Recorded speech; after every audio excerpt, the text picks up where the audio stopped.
ভাই আপনি এর আগে কয়দিন আসছেন ভাই? আজকে প্রথম আসছেন?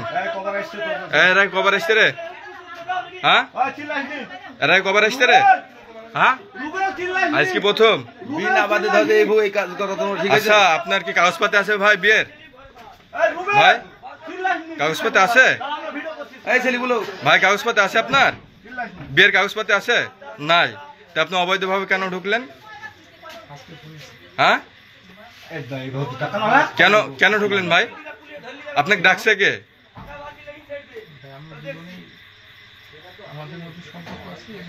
আচ্ছা সম্পর্ক অবৈধভাবে সম্পর্ক কি? আচ্ছা সম্পর্ক আছে, আপনারা পালা যায় বিয়ে করতে পারতেন বা পারিবারিক ভাবে বিয়ে করতে পারতেন। তা দুজনে ঘরে ঢুকলেন কেন? আপনার বাসা কোথায়? হ্যাঁ প্রাগপুর। তো এত দূরে আসতেন আপনার ঘরে তার সাথে আকাম কুকাম করার জন্য? হ্যাঁ তো ঘরে ঢুকছেন কেন? আসেন না একটা মানুষের, একটা মেয়ে মানুষের ঘরে কেন ঢুকে? এটা পুরুষ। ভুল কিভাবে ভুল হয় ভাই? তা আপনাদের তো বিয়ে দেওয়া হবে, আপনি কি রাজি আছেন? হ্যাঁ রাজি আছেন তো বিয়ে দেওয়াতে? আপনার বাবা মা ফোন দেন, আসতে বলেন, কালকে সকালে আসবে। এই রাত্রে দায়িত্ব আপনার কে নেবে? আপনি যদি পালায় যান এই দায়িত্ব আপনার কে নেবে? এর ড্রাইভার কে নেবে বলেন, বলেন না ড্রাইভার কে নেবে বলেন। থামেন,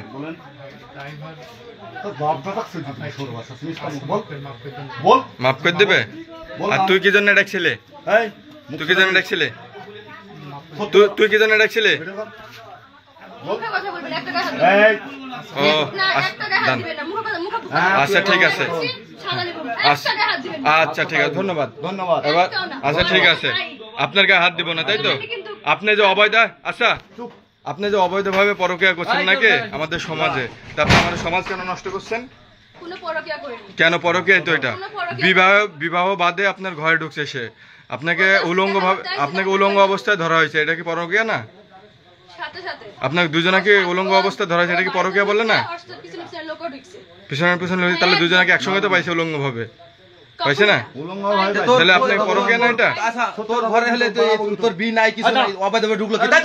অবৈধভাবে ঢুকলো কেন?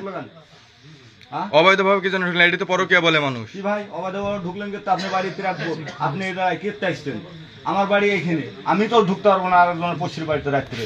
আপনি কেন ঢুকলেন? কেন ঢুকলেন আপনি এই কথাটা তো বলবেন। বলেন ভাই, এদিকে শ্যামা লাগছে, এদিকে পিছিয়ে আগে শ্যামা লাগছে। কিসের সম্পর্ক ভাই? এর আগে বিয়ে হয়েছে, আপনি ডিভোর্স দিচ্ছেন, ডিভোর্স দিচ্ছেন ভাই। ডিভোর্সের পরে কারোর সাথে কোনো সম্পর্ক থাকে? আমি বলি কারোর সাথে কোনো সম্পর্ক থাকে? হ্যাঁ আচ্ছা, ডিভোর্সের পরে যখন থাকে না তাহলে ওইটা আপনার পরে আপনার কেউ না আসে, কেউ আপনার স্ত্রী ছিল একসময়, এখন না, আপনি ডিভোর্স দিয়ে দিয়েছেন, তাহলে তার ঘরে যদি আপনি ঢোকেন তাহলে কি এটা পরকীয়া না? হ্যাঁ তাহলে আপনার ঢোকাটা কি ঠিক হয়েছে? আপনি স্বীকার করছেন যে আপনি নিজ ইচ্ছায় ঢুকছেন? হ্যাঁ আপনার দুজনকে হাতে নাতে ধরা হয়েছে, আপনি স্বীকার করছেন? হ্যাঁ আপনি বিয়ে করতে এখন রাজি আছেন? আপনার বাবা মা ডাকছেন? কালকে সকালে আসবে তাই তো? কালকে সকালে বিয়ে করতে রাজি আছেন তাই তো? আচ্ছা ঠিক আছে। তারপরে